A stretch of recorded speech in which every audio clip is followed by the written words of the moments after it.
Welcome back to the show, gents. Brandon, what a win. What a performance today. Absolute annihilation, Tel. Complete domination. West Ham got 50 shades of grey today. That's what they got. 50 shades of grey. And, at the beginning of the season, we was all talking about this controlled football. That was controlled football to an absolute T. We didn't allow West Ham to, get into the game at all. They had one shot on target. I think they had 6 touches inside of our box. We just dominated, absolutely dominated. And I'm going to big up Bukayo Saka today, right? Because in recent weeks, I've been on his back as well as Kai Havertz, but him in particular as well, because obviously we expect a lot better from our star boy than what we've been seeing. I thought he set the tone today. I thought he was absolutely brilliant today. Even in the opening minutes, when he was missing chances and that, he was taking pot shots from outside the area, creating really creating problems with the West Ham defence, especially Emerson on that right-hand side. Even though he was doing similar things to what we normally see him do, cutting inside and that, he just looked so dangerous today, and he set the tone for me. And then, 6 goals away at West Ham. I can't sit here and lie to anyone, right? Last week against Liverpool, I was nervous going into that game. Of course, it's against, one of the best teams in the league. But I was more nervous coming into this game today, purely and simply to the fact that Arsenal tend to struggle in these games in particular. And we've seen it already so far this season, 2 defeats to West Ham. But yeah, today, I mean, if you want a statement victory to say we are in this title race, there's your statement victory right there. 6-0. You can't ask for better. 4-0 at halftime, performing like the Arsenal that we see of last season, just absolutely ruthless in front of goal. Absolutely ruthless in every area of the pitch. And like one of your super chats said, Declan Rice's goal as well. What a strike from him. And it was the chef's kiss on top of the performance that made, it a complete performance for me. And I just think every single player on the pitch stood up today, every single one of them. I was really, another area that I was really worried about today, Kivior versus Kudus. We know how dangerous that guy can be, Kudus. And Kivior shut him down the entire game. I didn't even know he was on the pitch. James Ward-Prowse as well. And probably people would argue not the greatest of midfielders, but from a set piece standpoint, he's normally really, really dangerous. We didn't give him nothing, not a sniff. Not a sniff. Well done, Arsenal. Well done, Mikel Arteta. And, I believe again now, Tel, because if we can perform like this for the rest of the season, I think we're in with a chance. I really do. But, with 14 games remaining, we can't afford to drop any more than maybe 4 to 6 points. But like I said, now we're starting to see the Arsenal of last season, and that gets me excited again. So, yeah, big up to them.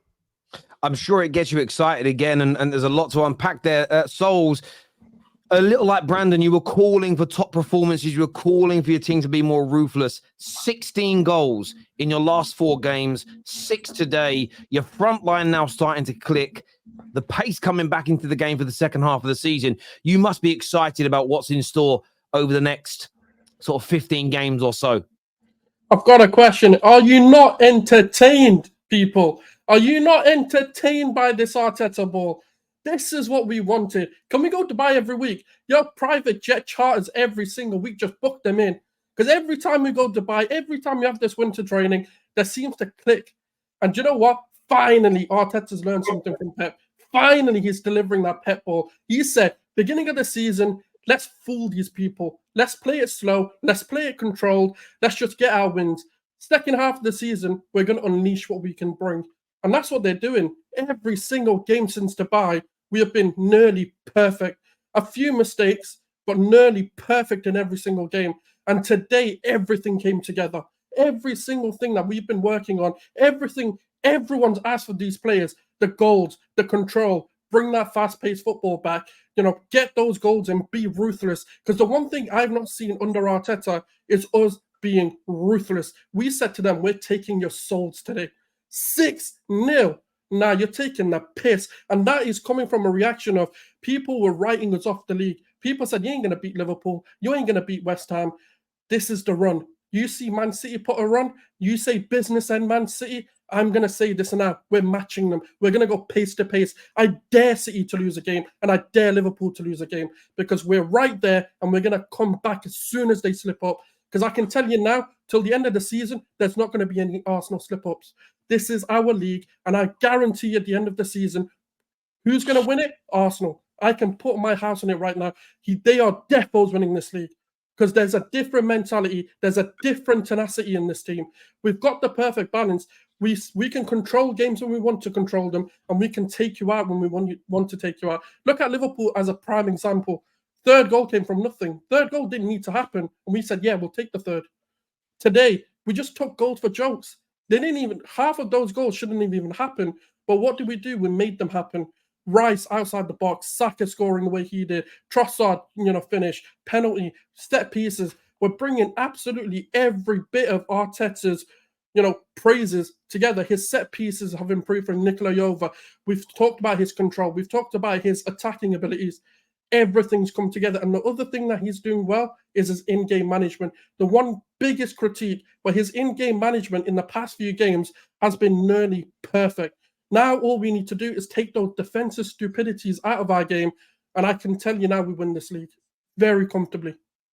Confident there. Hooks, do you agree with Souls? With these performances and the controlling games, are you winning this league? Boy, but don't get me wrong. I'm loving the optimism. I'm loving the positivity. It's what I call out for every time in these reactions and in these shows. But I think it's a bit too early. Ask me that question again after we beat Man City. So after we beat Man City, then I'll answer that question. But yeah, loving the positivity, man. And I want the rest of the angry Arsenal alliance that I see every time I turn up to these shows to start speaking a bit more positively about your club. That's all I want, brothers. Brothers, that's all I want. Let's not talk about our club like rival fans. Let's talk about our club like we're Arsenal fans. So, yeah, I mean, word to Tupac, revenge is the sweetest joy next to getting, the rest. Yeah, so great performance. Go on, Terry. No, I was going to ask you, what do you think's clicked into gear in the past 3 to 4 games, in your opinion? Why now the goals? Why now the fluidity? Is this part of the game plan? Is it just individuals finding form? What do you put it down to, Hooks? For me, I feel like it's just the natural kind of conclusion of what we've been trying to do all season. Like, we're not necessarily playing any differently to what we've played from the start of the season. I just think maybe now the players are a bit more comfortable in the different positions that they have to occupy. Maybe better relationships have formed across the pitch. Maybe people are starting to express themselves a bit more, play with a bit more freedom. Like, for example, I'm seeing Martinelli come all the way over from the left wing to play a bit closer to Saka, and, they're forming up, that relationship there. So, yeah, I just think that players are now a bit more used to what they had to do, and it's just coming out on the pitch. I also feel that with the Liverpool game, that gave the players like a massive confidence boost going into this game, which is why I predicted 4-0. But, even my prediction was wrong. They went 2 goals better. So what can I say? And yeah, I also want to big up Saka. 50 plus goals for Arsenal now. Youngest to do it. He's really just Arsenal through and through. And I know a lot of people complain about his performances and say he goes a bit ghost, and is he just an output player this season? But I mean, as a fan, all I really care about is the outputs, right? So yeah, more power to him, more power to the players. And you can really tell, especially Declan Rice, he wanted to do something in this game. 2 assists and he wanted to do something. I wanted revenge. Yeah, and he got it. He certainly did. Saad, what did you make of today? Do you agree with what your fellow Arsenal fans and panelists have said? Yes. Listen, this was perfect result for us. I said like in multiple streams that yes, we beat Liverpool. Yes, the win was absolutely great. But if we didn't go here and we didn't get a result, it didn't mean nothing that we went there and won against Liverpool. It meant absolutely nothing. Not only did these guys go out there today and get a result, they did it tenfold. This was not just a game for them. This was personal because they knew already. They've knocked us out of the cup.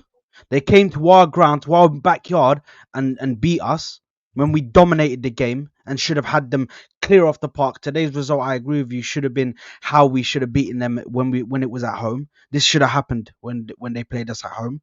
So today was personal, and for Declan Rice as well, getting booed all game by the fans. All game he was getting booed. Well, up until the 40th minute, when up until half time when most of them left, he was getting booed, absolutely booed and slaughtered by the fans. After that, that goal that he scored was immaculate. I compared it to do you remember Rooney's goals? Do you remember those random the random ones? And I think it's the referee one. Do you remember when the referee was talking to him and chatting shit? Yeah. And he was like, oh fuck off, man. Just went and smacked it, bro. I just compared it to that, bro. He hit it with so much venom and just across the goal. And listen, I think that meant so much to him to score. Obviously not. Respectfully, he still didn't celebrate, and he held his hands up. He was like, I'm not going to celebrate because I'm not a prick. But listen, they booed him, bro, and I don't know why they boo him, because he spent a lot of time there and he bought them a trophy. So I don't know why they boo him. The club 105 Hella million disrespectful. pounds. It's disrespectful. I can't lie. It's mad disrespectful from West Ham fans in the ground to be booing him. But overall, it was an amazing game for me. Did you hear Saka, I the think, played commentary? very good. They got they Yeah. just playful boos. I'm like, Bro, I literally I don't understand why. I don't understand why. It's also they're not booing a weak Arsenal team anymore. They're booing a mentally strong Arsenal team. It was just all they really did was kick the hornet's nest. Yeah, and the only reason it was 7, 8, 9 is because the instruction was, again, like the whole season, slow down now, pace yourselves, and kind of go again from that regard, really. Yeah, no, 100%. And even, Saka today, Ødegaard, even Havertz at one point was trying to get involved, bruv, was trying to get shots on goal. I was like, bro, when did Havertz start shooting from outside the box? Do you know what I mean? But I think it was amazing, man. I think we need to shout out another player as well, Trossardinho. Since he's come inside, right, today in particular as well, some of his passing and the weight of passing as well, especially for that the second goal, the penalty, the weight of pass over the top for Bukayo Saka was unreal.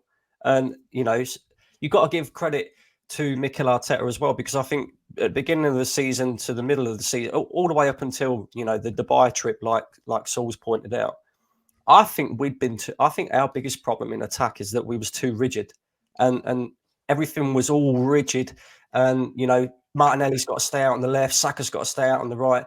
Whereas last season we were so fluid in the front three, it was very interchangeable, very difficult to pick up.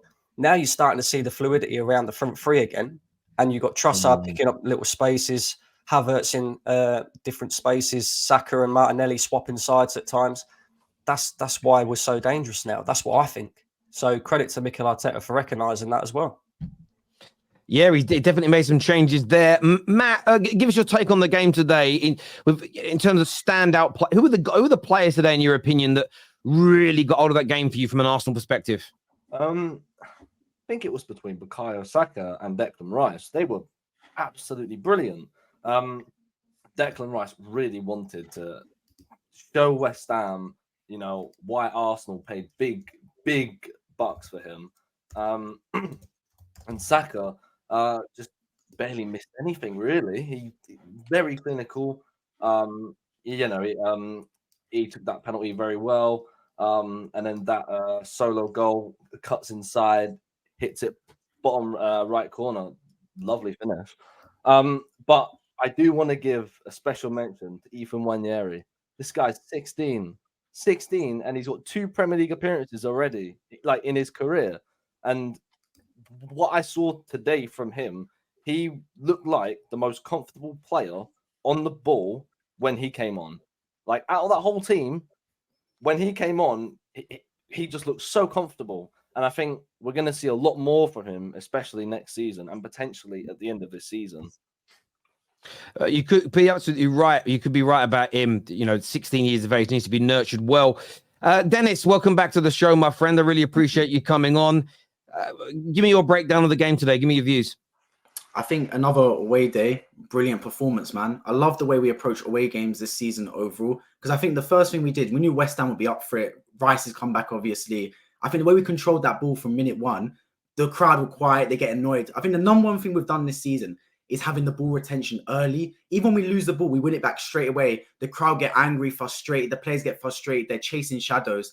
And after that, we grew into the game. And when we got our goal from Saliba, West Ham just absolutely folded, man. We were ruthless. That was the main thing. Got our goals one after the other in successive fashion. I think we learned from last season, because last season we went 2-0 up really early, played fantastic, then kind of took our foot off the gas. It became 2-1, then 2-2. We basically threw it away. So this season we got the third goal, fourth goal, fantastic stuff, brilliant finishes as well. In particular, Trossard, I know the others touched upon him as well. Really good performance, man. Like, that guy is a great finisher. For me, him and Diogo Jota, like, I see them basically as like the same type of player, where they can play across the front three. They're undersized in terms of strikers, but right foot finish, left footed finish, just technical quality throughout. Love the way Ødegaard dropped deeper as well to get in today's game. Wasn't as in forward positions, but more dropping deep and dictating play from that type of position. Overall, superb performance. Brilliant way to round off the Liverpool win as well, get back-to-back victories, and brilliant response as well to the loss to West Ham and Fulham with 4 in a row.